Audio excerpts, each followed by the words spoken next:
Hello students, this is third chapter of class 10th, pair of linear equation in two variables.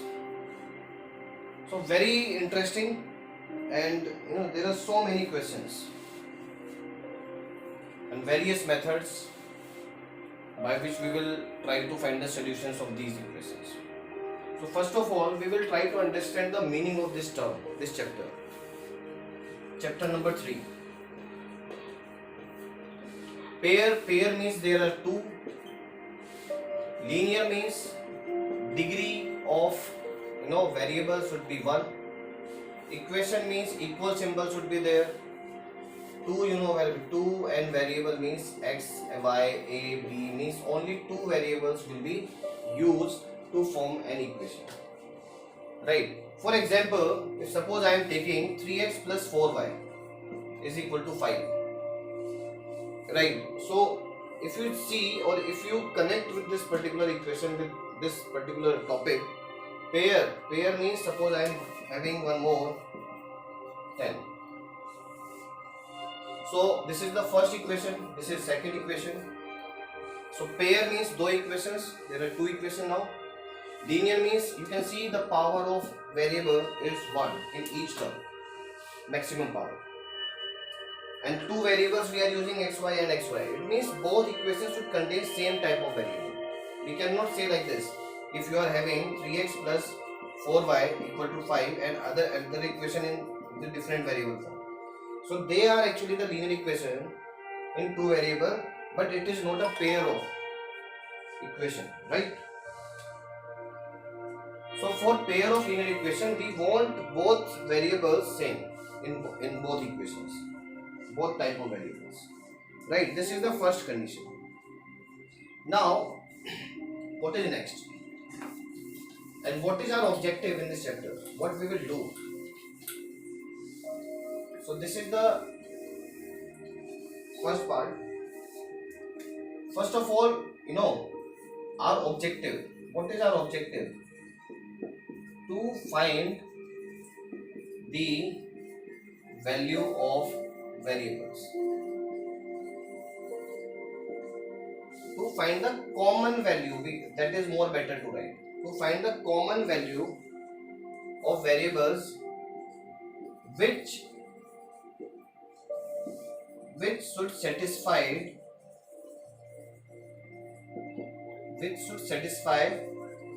both equations. It means if suppose you are having the value of x and y, so then that value should satisfy both equations. Means that value should be common for both. So it means what is the value of variable means solutions.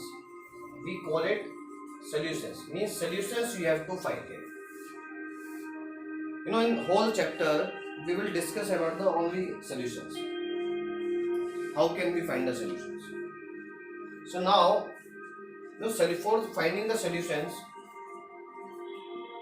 to find solution, there are various approaches. First of all, first method which we will use here, that is graphical method. Number second we will use here, we can use elimination method.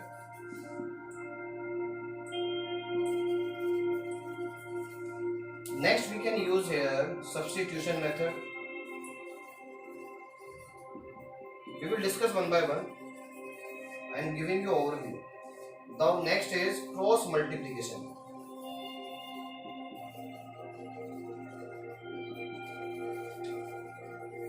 And each method is very unique in itself. Right? Graphically you can understand, we will draw the graph. With the help of graph we will find the solution. Elimination, we will eliminate something there. Substitution, we will substitute something there. And cross multiplication, we are using multiplication there, and that will work in a cross way. So this is just there are four methods by which we will find the solutions, right? Before this one, before entering all the various methods, by seeing the equation, by just observing the equations, how can we find whether these equations will give you the solutions or not? If they will give the solutions, then how many solutions they can give? So how can you detect without using these methods? That is the one point. So first of all, we will discuss about this point thoroughly so that you will be able to understand, are we on a right track or not? Right. So first of all, after this we will write the general form of linear equation here. So this is, you can see I have written here general forms of linear equations. a1x plus b1y plus c1, a2x plus b2y plus c2, and we know very well what is a1, b1, c1, a2, b2, c2. They all are constants, right?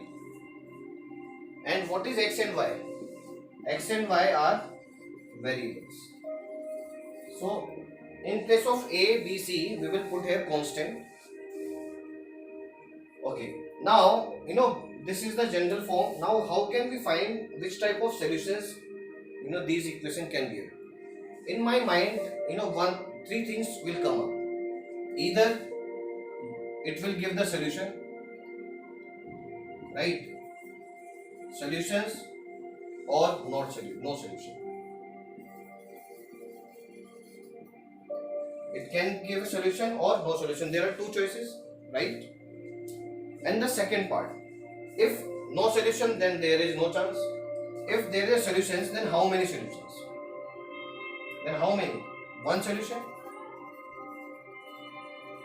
Or we can say that unique solution? Or many solutions? Because in solutions again we have two categories. So how can we identify these equations can give you one solution, will give you many solutions, or will give you no solutions? So we have one technique here by which we can find these type of conditions, or we can understand the number of solutions or nature of the solutions, nature of the number of solutions, right? So this is the one part. Now how can we detect it? Okay, we will see the coefficient of x here. What is coefficient of x? a1 and a2. So we are making a ratio here, b1, b2, and constant c1 and c2. Okay, a1, a2, b1, b2, c1, c2, right? Again I am writing here a1, a2, b1, b2, and c1, c2. Now what I will do here,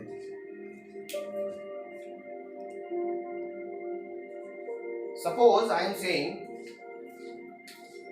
this is equal to, right? If this is not equal to this one, if a1 is a1 upon a2 and b1 upon b2 are not equal to each other, then what you will do here? There is no need to check c1 upon c2 in this case, right? It means if they both are not equal, then there is no need to check this one. So what you will do, we will say that unique solutions you will get. Means only one solution you will get for those equations. If the ratio of coefficient of x and ratio of coefficient of y not equal, right? Now if both are equal but this one is not equal, then we will directly say that it will give you no solution. If all are equal, then we will say that many solutions, right? There is one thing is also, one word we use sometimes, consistency and inconsistency. Consistency means any solution should be there. So it means this condition and this condition both represent consistent because they are giving some solutions, and this is actually representing inconsistency, right? Inconsistent solutions means these equations are inconsistent, they are not giving you solution here. So you can write this one consistent system, consistent system, the heading, because sometimes this word comes and children get confused. So for consistent system you can write there a system of simultaneous linear equations. A system of simultaneous linear equations is said to be consistent if it has at least one solution. Means at least one solution should be there. You can see I have marked both as a consistent system because they are giving at least one solution. But this particular condition is not giving you any solution. It means it is inconsistent system, or that those equations comes in the category of inconsistent system, right? Now after this, what we will do, we will discuss one by one each method, right? So first method is related to graphical method. Okay, before doing this graphical method, we will do some examples of this particular part, unique solution, no solutions. So I am writing two examples so that you can understand what is the meaning of this particular unique solution, no solution and many solutions. So 2x plus 3y is equal to 8. I have written one equation here, and 4x plus 6y equal to 7, and 3x minus 5y minus 4 equal to 0, and 9x is equal to 2y plus 7. Now we will take a coefficient one by one. You can see what I will do. You can see here one thing is very important. If you are seeing x and y are on left hand side and this constant part is on right hand side, you have to check in the second equation also the same thing on the same side and the constant part on the right side. If it is not, then you have to make it correct. So here it is correct. So what we will do here, this is a1, so 2 upon 4, then I will check 3 upon 7 and it is 8 upon 7. Now you will see here this 2 upon 4 is 1 upon 2, it is 1 upon 2 and it is 8 upon 7. It is equal but it is not equal. So what do you mean by this? The meaning of this is no solution. It means there is no solution possible for this equation, right? If you will try to solve this equation, then there is no chance to get the value. So you will write at the last it's a false statement when you will solve it. You will see that in such type of equations, x and y both will cancel each other. Means x will have negative inverse, y will have negative inverse, and finally you will get 0. So what is the objective of the equation? To find the value of variable. If the variable existence is 0 and variable is not existing, so how can you find the value? That is why we call such type of equation is false statement. For example, what solution will come at last? Like 4x minus 4x plus 6y minus 6y. It is like this, right? And 16 minus 7. I am talking about the last step of this. So if you see, there is only constant, and this is what? 9. So 0 cannot be equal to 9. So that is why it is proving that it is a false statement. In this case, you can see all the members are in the first equation on the left side, but here it is not correct. So what we will do, we will put on the left side all the members. Now we will compare this one, 3 upon 9, 5 upon 2, 4 upon 7. Now you can see this is not equal. If this is not equal, there is no need to check the last one, right? So how many solutions are possible? Sorry, unique solution, right? Okay, one thing I also want to share with you, if it is a unique solution, so how can you get the unique solution? Means when you draw the graph of such equations, you will see that they are intersecting at one point and after that they cannot intersect again. That is why they are giving unique solution, and sometimes for unique solution we call it intersecting lines. So on the basis of this, you can find the nature of the lines also.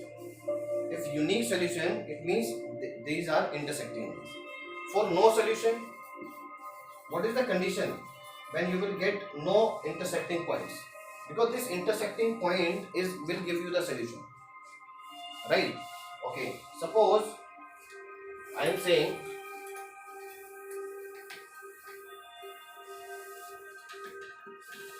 I have told you unique solution. I am writing here again.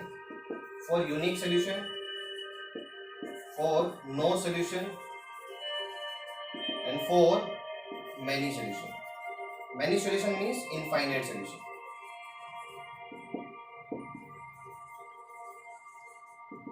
Right? So what is that condition when you will get these type of solutions? First of all, we should understand when we plot the graph of each equation, we will get a line always, because there are two linear equations. When we draw the graph, we will always get a line, and those lines, yes, it depends whether these two lines are intersecting each other or not, right? So for unique solution, it is saying that it will definitely intersect, because then only we can get one solution. So sometimes it is saying that the lines are intersecting lines. Now what is the condition for no solution? When the lines are parallel, because parallel lines never meet. If they will not meet, it means there is no possibility of solution. So this is the condition for parallel lines. If anywhere you are seeing that no solution is coming, then you can directly say that when we draw the graph of such lines, we will definitely get a parallel lines. For infinite many solutions means if one line is there, then another line will fall on this. Coincide. We say it coincide. Coincide. COINCID. Coincident lines. Means these lines will have infinite solution, because at every point they will meet. Because one line is falling on the other. So how many solutions we will get there? Infinitely many solutions. So these are the conditions, right? I think it is a very important part, and by only seeing the coefficient of x, y, we can detect which type of solutions will these pair of linear equations give us, right? So this is all about this one. In the next video, we will see the method or techniques, how can we find the solutions. Thank you for watching this video.